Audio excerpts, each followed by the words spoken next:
have a little story to share with you guys. So how's everyone doing first and foremost? We haven't been on quite as much. We're getting back. So how's everyone doing? Let us know where you're coming in from. Patrick, how you doing, man? Long time no chat. Hey, everyone. So Hey again, guys. Fraser Bailey here, Lauren Bailey here, Plant Strong Fitness, bringing you plant-based related vegan stuff, mindset, nutrition training, all the good stuff.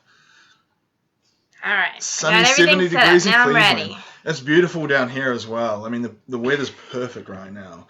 I wish it would stay like this all year. hey, Yes, hey it is Roxanne, beautiful. what's going And on? welcome to our YouTube Live, people. We are Yeah, we're on broadcasting both. YouTube Live and Periscope. Yeah. So maybe do you want to grab that? We have this book, and it was really interesting, this book that Lauren was reading, and it's a yoga book. Where are you? We're down in Louisiana. So normally it's notoriously humid down here and hot. But right now it's just like there's a cold spell, and I'm hoping that it's the start of fall. I'm hoping it's not going to come back. But it's beautiful. Like we can actually sit outside and not sweat. It's amazing. So how's everyone doing this week? You guys doing good? Let me know if you're doing well. Maybe you want to kick off what today's discussion is about. What did you title it? It was, I can't even remember. It was like you typed in the title. it So was I'm not even it sure. was like why being hungry is a good thing. Why being hungry is a Yeah, good thing. yeah. Yes. So what brought this about is that we were when I was reading in this book, because I've been learning more Really about my interesting yoga book. stuff, and yoga really, a lot of people don't realize that there's a lot to yoga. Yoga is a way of living. It's not just like the exercise classes Yeah. that you see people doing, all the crazy flexibility movements and postures. Yeah. It's really centered around a whole way of living. And, these different principles, I was just going to go through. So there's 5 principles of yoga. Proper exercise, which is people just stop there. They think that that's all that yoga is. Yeah. There's proper breathing, proper relaxation, proper diet, and positive thinking and meditation. Yeah. So those are all the 5 principles of yoga. So, yoga encompasses everything about your life and how you live. And one thing that, I was reading to Fraser in here because it's something that we've talked about before is the yoga principle of diet and how they view your eating habits and how we should eat, and kind of the mindset around eating to fuel your body. And I thought it was very interesting because how often have you been told, or maybe you do this yourself, or a dietitian or a nutritionist has told you that you should always be satisfied, that you should never be hungry, and that when you're hungry, it's too late. Hunger's a bad thing, that you need to eat every 2 or 3 hours to constantly be in a state of satiation where you're always satisfied. And I know that there's a lot of people who preach that. I hear it constantly from people, and especially for people who have struggled with, eating disorders and things. They're very orientated around never ever let yourself get hungry. Yeah, like never let yourself get hungry. Like hunger is a bad thing. So what does this book actually say? And then I'll give you a little bit of my personal experience recently where I obviously took this in and I started applying it to myself, and I saw things from a different perspective. And that's what we want to challenge you guys to do today.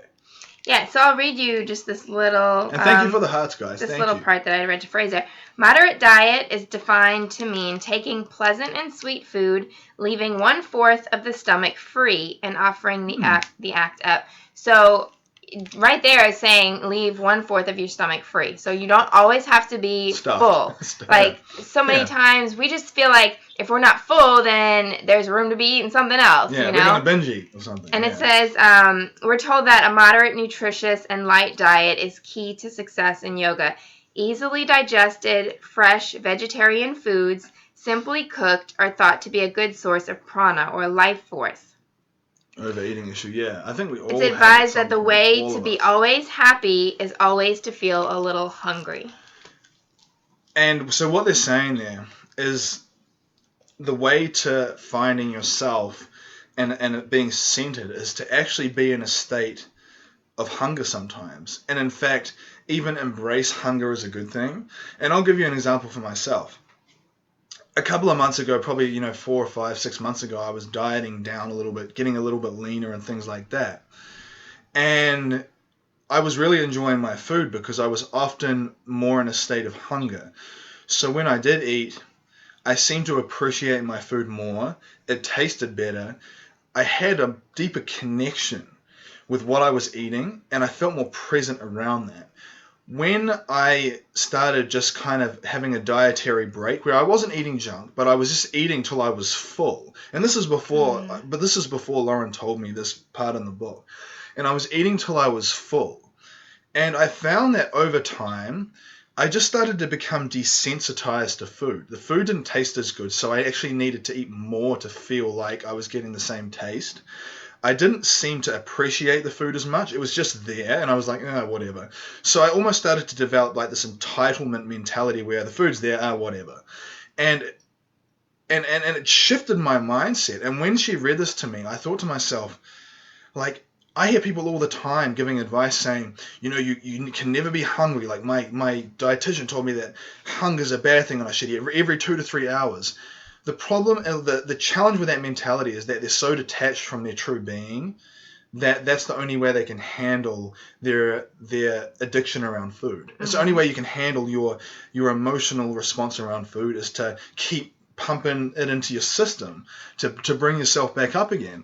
It's almost like we've talked about with other issues with the body where you tend to just kind of medicate the symptom rather than addressing the cause. Yeah. And a lot of eating disorders and things like that are usually some kind of mental, emotional thing that's going on. Yeah. They're either eating too much or not eating because of some feeling. Maybe because they don't feel like they're good enough. They feel like they need to be thinner, or they're overeating because they're trying to fill a void. They don't have some emotional connection, maybe with family or whatever. They don't have other people in their life. They're missing something. So they just are kind of stuffing those feelings down by getting the hormone responses from eating foods. And so they're just covering that symptom rather than addressing what are the thoughts that are actually happening that are causing them to either not eat or overeat. And think about it like this. Like, hunger is not only necessary for your health, but it's also the key to leadership and love. Yeah, like hunger, physical hunger, like in your body translates to hunger in everything we do. And what I was finding is that now that I'm consciously putting myself in more of a state of hunger, it's translating to me being hungrier in other things. When I was eating all the time, I felt like because I was in a constant state of just like over satisfaction to the point where it wasn't even good, that really starts to permeate through your life. And it affects like your motivation around your workouts. It affects your motivation just around like succeeding. And what I noticed was that when I started consciously moving towards more of a state of hunger again, the food tastes better. I feel like when I can reframe the hunger as a target and a thing to work towards as opposed to a thing to avoid, it means that you don't have that emotional trigger like responsive to just wanting to overeat, over binge and overeat with it. And think about how that translates to Western society in general, where we always think more is better. Like more of everything, more clothes, more cars, more stuff, more food, more money, more everything is always the answer to our problems. And very often if we can't get more of everything else, we'll get more food. More food will be like the response to try and satisfy more of everything. And you look at most people and they're not happy. So what it tells me is that more is not the answer to happiness. Very often, less and simplicity is actually the key to happiness. So how can you embrace less when it comes to food? Not to the point where you're starving and you're ravenous, right, but that place of hunger where you still have control, but you understand that you're not constantly stuffing yourself, Yeah. I think it's just a representative of the entire, like, the culture that we have today, this overconsumption culture. So whether it's food or whether it's anything else, we are in this culture today of overconsumption Yeah. and More is better, more is never being satisfied. Yeah. And that's That's the overeating part of it. Right. It's whether it's food or if it's money or if it's, material toys and cars and watches and things. Just stuff. It's like we're so used to having so much that we don't appreciate Jesse, right. what we have. Yeah. And we don't appreciate what little we actually need and how much happiness can come out of that simplicity. Yeah, Patrick's right. Jesse was so true with that. Like, we don't necessarily even have the perspective of what true deprivation or true hunger even really means. No. So our definition of hunger is nothing compared to we're the top 10% of the world in terms of having stuff for our survival. The other 90%, they would laugh at our definition of hunger. Right. And so that's that perspective. So what I challenge you to do this week is to reframe hunger. Like when you're feeling hungry, don't be like, oh goodness, like my mental illness is going to kick in and my binge eating is going to kick in. Just think, this is a place where I can grow. This is a place where I can start getting in tune with myself more. When I stopped eating to the point where I was stuffed all the time, the food started tasting better. I wasn't feeling kind of as bloated and full all the time, like, that full lethargic feeling that comes with overstuffing yourself. And that's just like, it really translates to every part of your life in terms of how you find meaning in something that most people consider a negative. And so like that's what I've been experiencing. When Lauren read that to me, I thought that's amazing. That's so poignant and amazing that they can translate that and say that should be a place where you want to be. In a state of a little bit of hunger as often as you can. Because think about how much more you appreciate the food, how much better it tastes. How much more accomplished you feel when you eat, and you don't eat till you're stuffed. You eat enough, but not to the point where you're full and about to pop.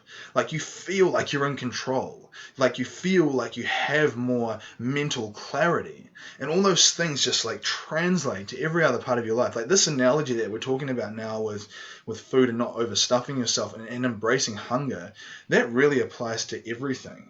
Yeah, and I like, the part in the book that said to leave 1/4 of your stomach empty. Yeah, how often do we do that? Yeah, and it's almost like the idea that leaving that little bit of space, it leaves space for other things. Mental space. Right. Clarity. It's leaving space for you to have other experiences rather than just food and fullness. Yeah, like constantly being in a state of stuffedness. So that's the message for today. I mean, I thought it was great. I think that's something that I'm practicing more and more over the last few weeks. Because for a while there, it's not like I just let go and I was just overeating all the time, but I was eating till I was satisfied with every single meal. And I even said to Lauren, the food just doesn't taste as good. I don't feel like I'm appreciating it as much. Mm-hmm. It's that sense of almost entitlement. Like you feel like it's just there, so you deserve it. And that entitlement really permeates to other parts of your life. So embrace a little bit of hunger. Awesome. I love that, man. And, sometimes I've been in that place where before, like, I never wanted to be hungry. Like, I saw hunger as a bad thing. Like, oh, God, my muscle's going to waste away. Or just weird paranoia guy things, or just people in general, like, with the indoctrination that we've had around hunger. But embrace a little bit of it, be welcoming of that. And realize that hunger, like Patrick was saying, losing those gains. Like, and I'm to the point now where I realize that that's just not even true. Like a bit of hunger, to me, and not eating till you're full every time, really is not going to affect your body like people think. And it's just like we said, our idea of hunger is really not even close to what hunger actually is. Yeah.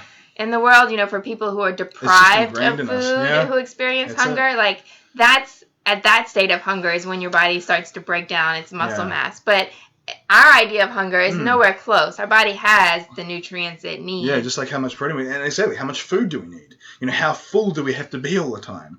We had there was a person that we knew, and she had a lot of trouble with her eating. She was just really, really struggling mentally. She was all over the place. She's like, oh, my old dietitians and my old nutritionist told me that I have to eat every 2 hours. My psychotherapist said I have to eat every 2 hours, or I'm going to derail and I'm going to go out of control. And I think that was actually part of her problem, is that she wasn't building a sense of hunger and balance around herself. Can you recap? Let me see if I can find it again. Yeah, so she wasn't building a sense of hunger and balance around her food, and that she was always in this like fanatical obsession with food. So the food vortex had just dragged her in, and her whole life revolved around eating. And I think that's what Lauren is saying is when you leave quarter of the space, that leaves more room to do other things. It leaves more mental space. It's just this yoga book I got from the library. It's actually very good. Like, it talks about the diet as well. It doesn't just talk about movement patterns and different exercises. It talks about the overall practice of yoga and the diet and the different foods and the ideology around the food and the training. And I think, that hunger is like, when you allow a little bit of space for hunger, it's really like a mental and emotional practice as well. Like, you can really, like we were saying, it leaves some space for you to explore other things that are going on in your mindset or in your life or whatever. And it's kind of the similar thing with like meditation. We have trouble being quiet and being still. It's something that we've gotten pretty good at. Being full. But generally, and generally in our culture, it's like, how many people can just sit still in a quiet room and meditate and quiet their thoughts and just be at peace and listen? Like, it's the same kind of thing. That hunger is kind of like silence. The hunger is the silence. It's the silence, and it's that being still, and it's uncomfortable for us because we are living in so much overconsumption, whether it's overstimulation of gadgets and things that we can't quiet our mind in meditation, or if it's overconsumption of food that we're not allowing a silence, a space for silence within our body.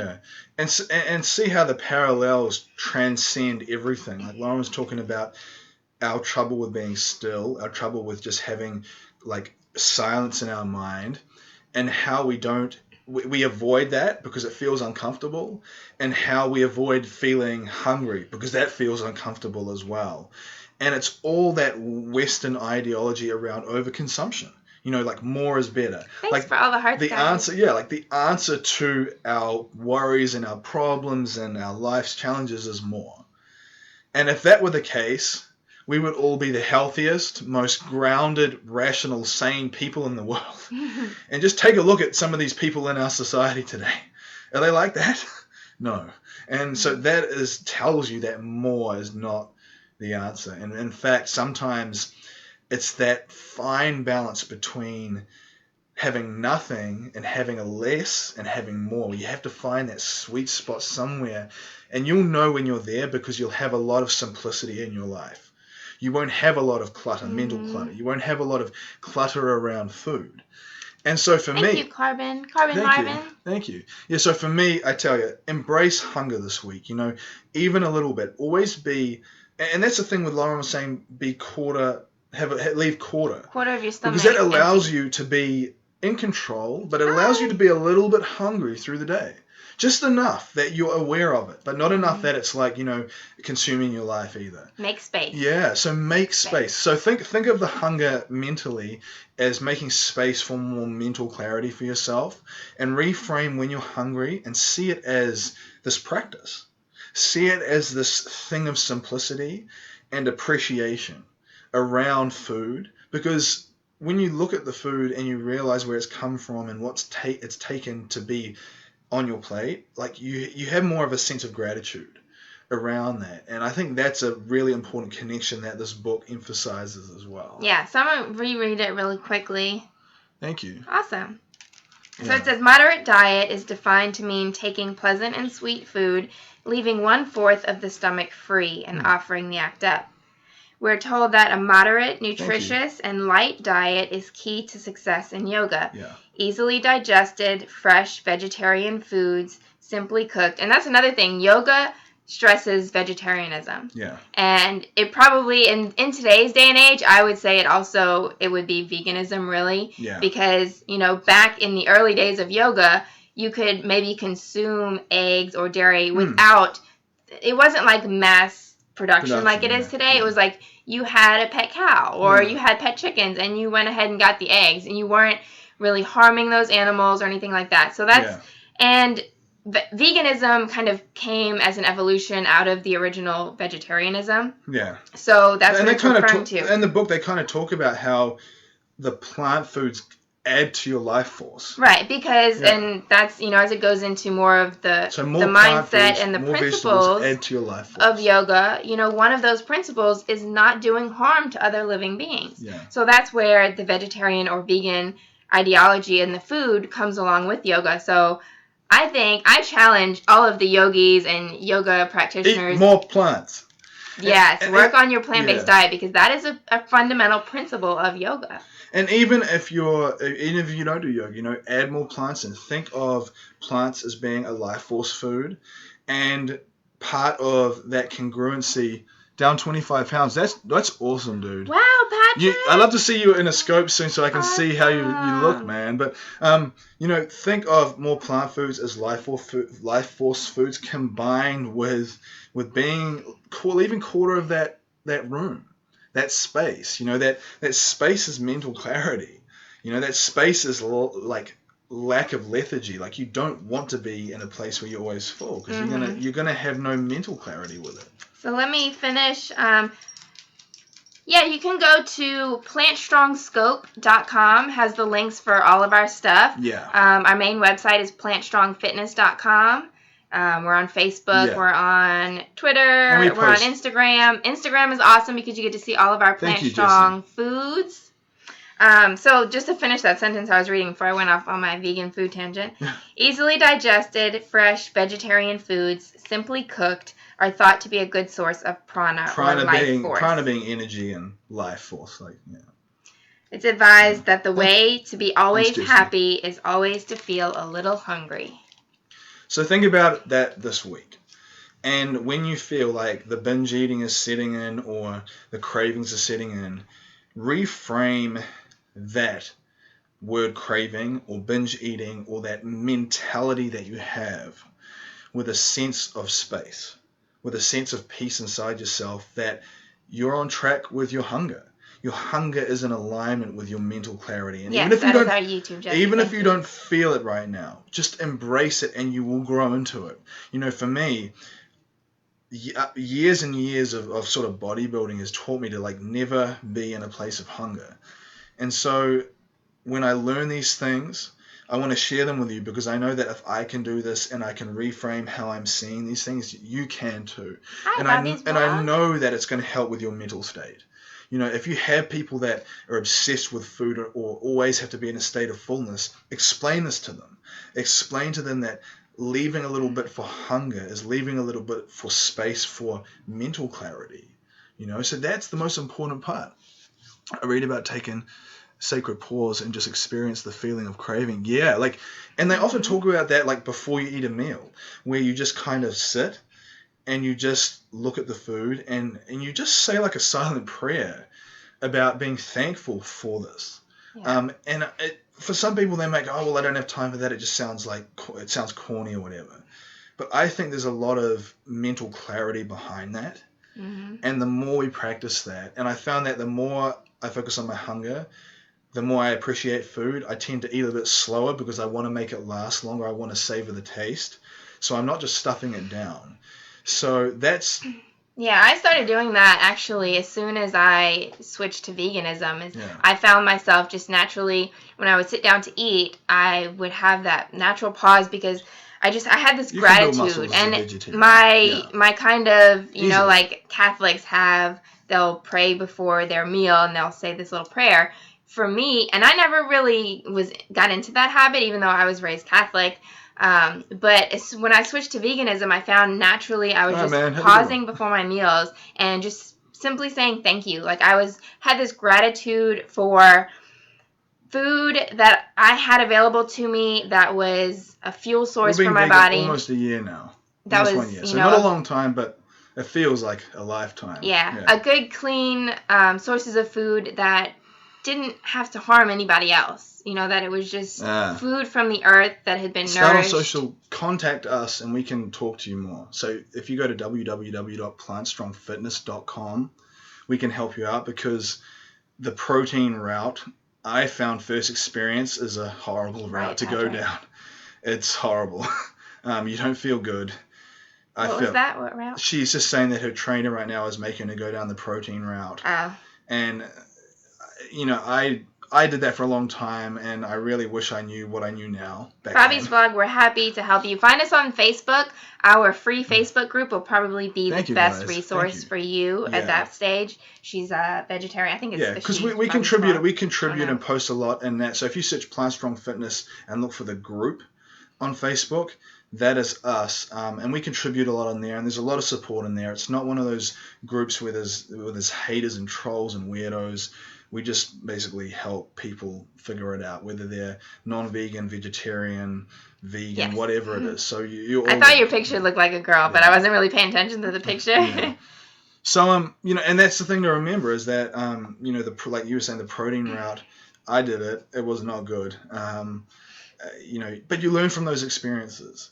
And so very often trainers only share what they know. They don't know what they don't know.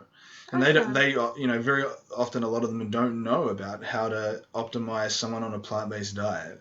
Mm-hmm. So they're just sharing with you what they know, what they think works. We were in that same space. I mean, we had been trainers before, and we followed traditional diets, paleo-ish style, and of course everyone in our circle had us convinced that was the way. Yeah, that veganism, vegetarianism it couldn't be done right, it wasn't healthy, and it wasn't until we finally just started learning for ourselves that we put all of that to... And in fact, I was one of those people who kind of laughed at veganism. I thought it's ridiculous, and I was just in that place where I was like, building muscle as a vegan, whatever. Like, I had done no research about it whatsoever. I had learned nothing about it, yet I had this predetermined judgment in my head of what it was. And I look back now and I realize how I have to approach things without a predetermined judgment. How the best way to learn anything is by going in and not having that judgment in your head of what you think it is. Just being open to the possibility, know. So. And Patrick, our programs are available now. Our Fat Apocalypse, we were doing it in rounds, is now available for anyone to start. You can start at any time. So you can find the Fat Apocalypse on our website, plantstrongfitness.com. And that you can start whenever you're ready. It's an 8-week fat loss program. And Fraser has his Vegains program is also now available. That's a muscle building program that lasts for 12 weeks. Yeah. I felt so different when I started adding more plant foods in. I mean, I felt lighter physically. If you can imagine like the energy that your body creates, I didn't feel heavy. I didn't feel kind of weighed down and like lethargic and heavy and sedated. I felt a lot more kind of buoyant and light. And I think part of that was just the type of foods I was eating. And then beyond that, I had blood work done, so I literally saw numbers in my blood work change dramatically. My blood work before was pretty bad because I was on like a high protein diet, so my liver enzymes were high. It wasn't that good. It wasn't bad, but it wasn't great either. And vegan diet, I couldn't believe when I looked at this stuff, like everything had optimized, everything had changed positively. And I was like, so not only did I feel different, like my blood work supported that. And everyone's going to have a different story. Everyone's going to experience things a little differently, and you may not be exactly the same as me, but you learn through the process, you learn through the journey. And so, like, getting back to... Look, we have fall hearts. I know, look at that. Fall colors. Pumpkin and... Pumpkin hearts. Pumpkin and poop. No, pumpkin and chocolate. Pumpkin and chocolate. So, look... Getting back to what we talked about in this book is embrace a little bit of hunger. Embrace the hunger. Like when you feel hungry, don't see it as a warning sign, like a red flashing light that you need to go to the pantry and start eating. See the hunger as a signal that it's allowing you to create mental clarity, to do other things in your life, to be more centered, to have more quietness in your mind. Reframe the way you see hunger. So for me, like reframing the hunger has been like an amazing thing. I'm fascinated by it now because I was always around this idea that the hunger means it's time to eat. Hunger means it's eating time. So to reframe that really changes everything. Your lemons today, I love that. And when you get, if you feel uncomfortable with hunger, it's like as soon as you get a little bit hungry, you get like ravenous, and then Yeah. you're just like eating anything you can find in front of you. Whereas when you are okay with a little bit of hunger and you recognize it and it's a normal part of things to Yeah. feel a little bit hungry, Yeah. then you can take time to, either cook or just prepare foods that are going to be nourishing to your body rather Yeah. than just feeling like, oh my God, I'm hungry. I have to grab whatever I can grab that's in a Yeah. box Quick in the and easy. pantry. Yeah. It's like you can take some time to cut up some fresh Yeah. fruits or vegetables and, Yeah. So enjoy maybe the push it out to food. 3 or 4 hours.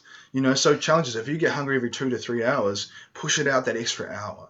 Just in that final 60 minutes, be embracing of that hunger and mentally prepare yourself to have good food at the end of it.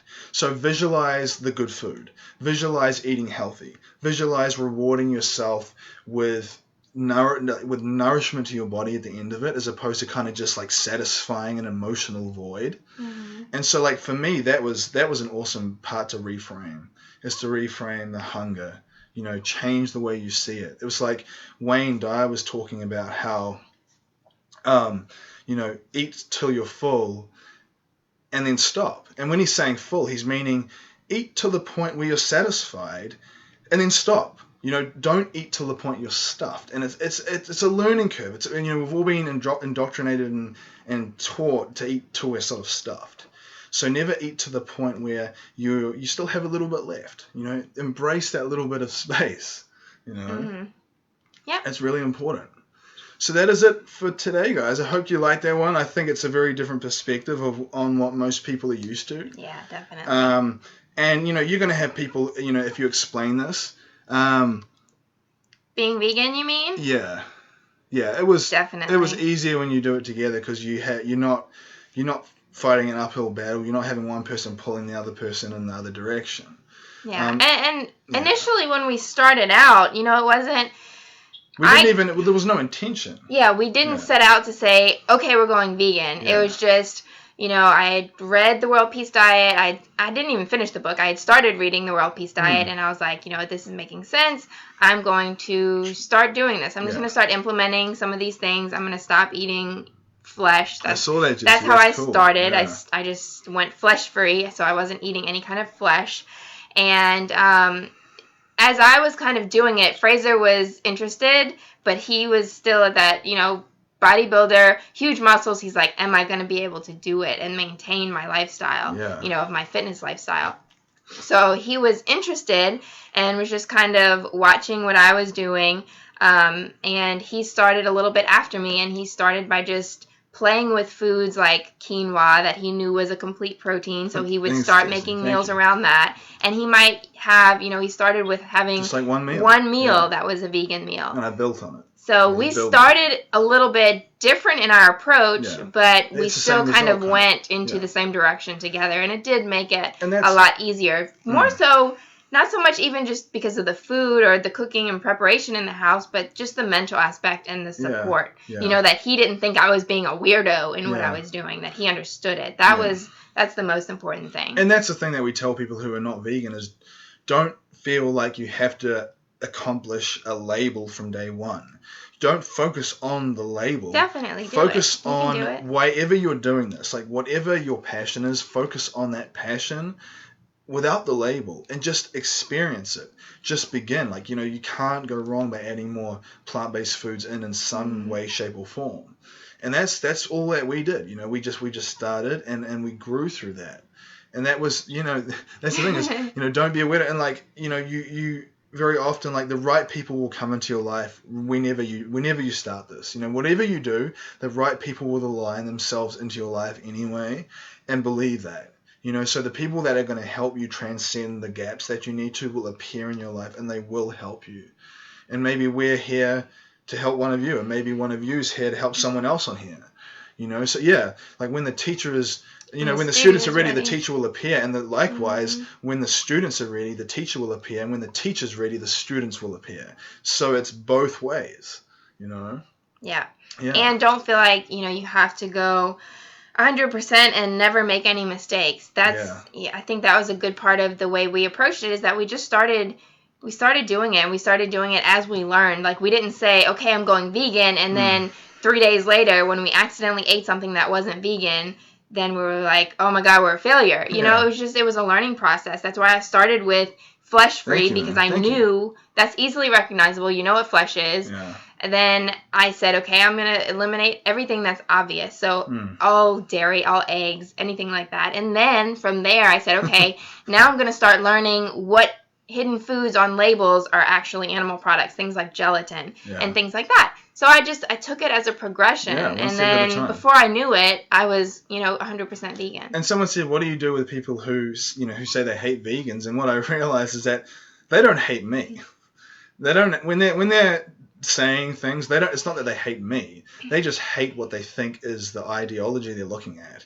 And usually it just comes from a lack of understanding. It's like whenever someone hates another religion, it's just because they don't understand the fundamental principles around that thing enough. That at the end of the day, everything really centers around peace and love. Mm-hmm. And that when you can learn that the person's just speaking from a place of not understanding yet, that you just kind of let it go. You like they were saying before, when the students are ready, the teacher will appear, and some of those people just aren't ready yet for that type of teacher. And so that's what we focus on, is that we're not trying to go after people who are in a place that they don't want to change, because we're not that teacher that's going to appear for them yet. There's someone else obviously that's going to help them get to a place before they come to us. And then they may come to us or they may not, So that's what you've got to remember, is that it's not that they hate you. It's not that they even hate the ideology. They just don't understand it. See, humans have this mentality of if they don't understand it, it's often the enemy. And there was a saying, I can't remember who it's by. It's like the sign of a wise person is they can entertain an idea without accepting it. So you can entertain the concepts and understand the concepts and want to be curious about those things without necessarily embracing it and taking it on yourself. And that's the sign to me of someone who really has grown. And that's something that I challenge myself with every day, because sometimes I find that I don't want to do that, but then I realize that that's the challenge that I set to myself. Yeah, and when people say that, that they hate it, it's usually just a wall up that they have to protect themselves. Because maybe they've been attacked in the past. Maybe it's the situation of the elitist vegans or the vegan police, where they some horrible ones. Yeah, they just tell everyone that they're wrong, and they do it in just an attacking way, and so people feel like they've been attacked before. Yeah. So that's what they think that they hate. But I mean, the idea of veganism truly is just, like you said before, peace and love. It's all about not harming others. Who could hate that? They don't hate it. They just don't understand it. And maybe they had a bad experience with someone who wasn't necessarily a good representation of it. Yeah, and I mean, I distance myself from vegans on social media. So we just do our best to show... Who are like that, who are just really extreme and have really horrible things to say about people. Because to me, it's all good and well to show love to animals, but if you're not showing love to humans, you're not even doing it right. Where's the compassion towards other people as well? You have compassion towards animals, but if you don't have compassion towards other people, you're only doing half of what you think you're doing. You're not reaching people how you should be, and you're not helping people change. And that's the fundamental thing. So that is it, I guess. Did you guys have any questions or anything you want to add? We'll be on Wednesday. We're playing around with the time that we'll be on, whether it will be lunchtime, central time here, or dinner time. But we'll let everyone know. So we'll post it on our social media. We'll post it on Facebook and things. And it will be a topic. Very true. A topic and a Q&A. So every week we do a topic and a Q&A, so we kind of get involved with you guys as well. Thank you. Yeah, thank you. Thank you for all hanging around. It's been a long Periscope, but I mean, I enjoy when all of you stay on. And the more you guys, interact and talk, we just stay to chat with you guys. Yeah, so that's the main thing, is that, we just want to interact with you and share our experience, and this book that we just read recently. And how you can reframe some of those things, so if you have that binge eating mentality, embrace a little bit of that hunger and try and reframe it as the path, as a good thing, as a thing that we should embrace. That when you leave, thanks, Roxanne. When you leave quarter of your space empty, that you're beginning, yeah. leaving more mental space for you to just grow into the person you need to be. You're not using food as a mechanism to fill the voids. You're addressing the voids with other things in your life that can help you grow into them. What's the best vegan cheese we've tried? Probably like that chow. It depends what purpose. Yeah, like cashew cheese that you make yourself is really good. We use diet cheese a lot for like melting and making things with, like nachos and that sort of thing. The chow cheese I really like. If you're just gonna like eat it, just to eat or cheese. Or in a sandwich or in a burger. I like the chow cheese, and it was, which one was it? Like the tomato cayenne or something. That was my favorite. Yeah, and you'd be surprised. Like her grandmother is obsessed with cheese. I mean, she's grown up cheese her whole life. We got her some of the vegan cheese, and she was really apprehensive. She thought it was going to be like nothing like the cheese she's used to, and she ate it. And she's like, "Oh, this is good." She's like, "Can you get me more?" You know, so like and she was very surprised. Vegan Parmesan cheese. She was very surprised. Yeah, so it goes to show the power and the technology we have now to replicate things that we think will never replace the original form. And that's the beauty of it, you know, where vegans are lucky in this day and age. You know, a vegan 20 or 30, 40 years ago did not have these options. Right. I mean, now, like, you see things popping up everywhere that are vegan, plant-based related. I saw an article this morning where Starbucks is considering introducing vegan options to their Starbucks. Ben & Jerry's is coming out with a vegan or like a non-dairy ice cream. And it's going to be vegan. They said all the flavors non-dairy will be vegan. And there was another big company that's coming out with a product, or was it Taco Bell or something? Hi, Tweety on YouTube. Tweety's watching so people are starting to like, businesses are starting to realize that there's a demand for plant-based options. And see, like, businesses fundamentally, they may be greedy, but they're not evil. They're greedy in the sense that they want the money. So wherever the demand is, they're going to go there. They don't enjoy killing animals. Like, they don't go, "Oh, it's time to slaughter some animals for our food. Yay! Let's celebrate." They don't enjoy it, but they think that the money's there, so they do it. When they see that the money is on plant-based options, they will do it. They will not do the other things based around money because they want money. That's the fundamental thing. Yeah, Pizza Hut should do a vegan pizza. I mean, for that, whoever would do a delivered vegan pizza, that will be a huge breakthrough for that company. Whether it was Domino's or Pizza Hut, whatever, they would significantly, I mean, that would be massive for whoever took that on. Maybe they just think that their demographic isn't the right people. Mellow Mushroom does vegan pizzas. They don't deliver, I don't think. But that is, you know, they're leading the way. I don't know if they're all over the country. We have them down here, and I do know that they have some vegan pizzas. So they're at least at the forefront of that. Hopefully some others will follow. And like Fraser said, that companies just follow the money. So wherever the demand is, you know, if the vegan demand becomes bigger than anything else, then they're going to stop the production of the other stuff and make vegan items. So that is ultimately our goal, you know, is just to create enough vegans to create so much demand that's where everything goes in the future. And it's like what you see with nut milks now. I really believe that in the next 5 years, nut milks will outweigh dairy milk production in terms of people buying it in stores. You look at the amount of space that's allocated. That's right, Abigail. You look at the amount of space that's allocated in a store now for like non-dairy milks, first dairy milks, and it's almost equal now. I mean, in our stores, it's almost equal. It's getting to the stage where there's almost the same space. And you can see the ratio of space shifting. The ratio of space is shifting. That shelf space is like a pie chart for the monetary value in what they're selling. Yeah. And perfect example, too, our local Winn-Dixie, they used to have in the freezer section an end cap, like the little end piece of the section. That was all that they had for, like, vegan, vegetarian It was like foods. 2 doors. It was like the Amy's Foods. They started to get, like, 1 or 2 diet pizzas in there, a couple of, like, vegan waffles or whatever. So they had a little section on the end cap. And just within the last month, they've moved that. The end cap is now in the middle section of like where all the frozen vegetables are. And there's like 6 doors full. There's it's definitely shifting. There's like there's all the mock meat Gardein, Beyond Meat, and then there's the quinoa burgers and the pizzas and all those different vegan options. Whether you think they're good or bad, it's irrelevant. The fact that that is growing, that's that change. That's that change that people are voting with their money and they see that. So that's it. I mean, more than anything, vote with your dollars, Do you guys do the mock meats often? Not really. I mean, the thing I use a fair bit is tempeh. So I'll use a fair bit of tempeh. I find that that's kind of what I put in my sandwiches. I'll chop that up and put that in with my rice and things, rice and beans and stuff like that. For me, that's kind of like all that I really need.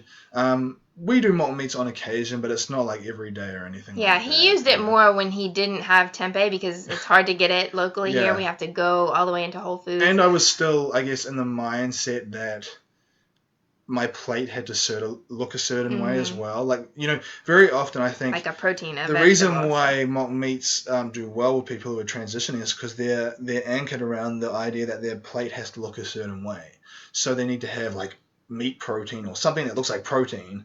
Tempeh is fermented soy and it's mixed with rice. So it comes in like a brick.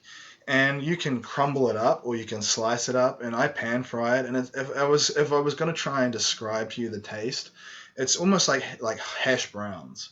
It's like a high protein hash brown, and it's very versatile. I mean, I'll put it in chilies. I'll crumble it up. I'll put it in chilies. I'll crumble it up and put it through like rice and beans and vegetables. I'll slice it up and put it in sandwiches.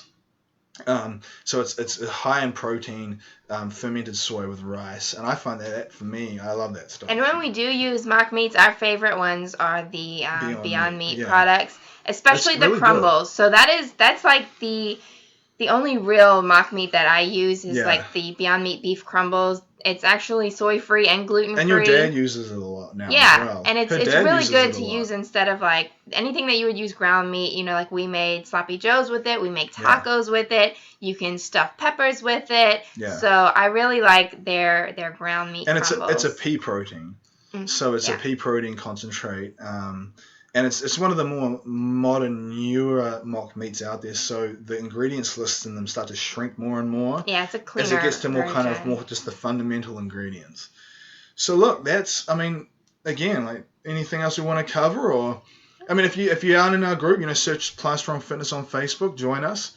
We'll jump on again on Wednesday, I believe, and we'll let you know in advance what time we'll be on. And it'll be more of a Q&A as well as a topic, so you can throw more questions at us as well. Beyond that, embrace a little bit of the hunger today. Thank you for hanging around for so long. And so when you feel that hunger, so like for me right now, it is 12:40 and I haven't had lunch yet. So like I'll probably wait maybe another hour before I eat. Don't feel like you have to eat at 12 because 12 is lunch and 6 is dinner and 8 a.m. is breakfast. Like if you don't feel hungry, push it out a little bit. Challenge yourself to push it out a little bit and embrace it. So I'm going to get into that zone where I feel a little bit hungry. So when I sit down to eat, I feel more appreciative of my food.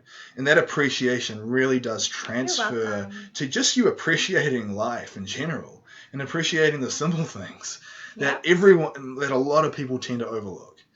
So that's the simplicity for today, guys. So thanks all of you guys for being here. Thank you for all the hearts and the fall color hearts. That was fun. Thank you for hanging around, guys. And we will be back again soon. We'll be back on Wednesday for sure. We'll let you know what time. Thank you, guys. Thank you. Hugs and kisses to you, Roxana. Roxana's awesome. She's lost over 30 pounds on our fat apocalypse. Yeah, she's great. Congratulations, Roxana. All right, guys. Have a great day and think about what we talked about today, all right?